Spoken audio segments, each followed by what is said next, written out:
Want to check your Instagram Reels history through Instagram?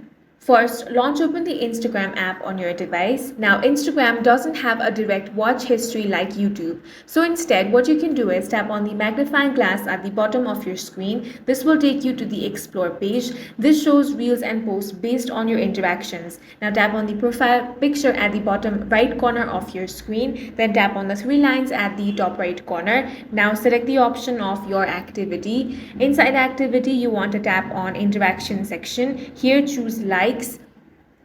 Now you can see all the posts and reels you've liked. You can scroll through to find the reels you've watched and enjoyed. Next, you want to tap on comments to see posts or reels you've commented on. Now, you will find all the reels that you have watched over here as well.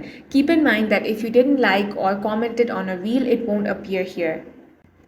But by using this method, you can effectively track some of your reels history. Another way is head over to the Reels tab. Now, if you have only recently watched a reel, you can simply swipe down and then find the reel that you have just watched in this way. This only works if you haven't refreshed your feed.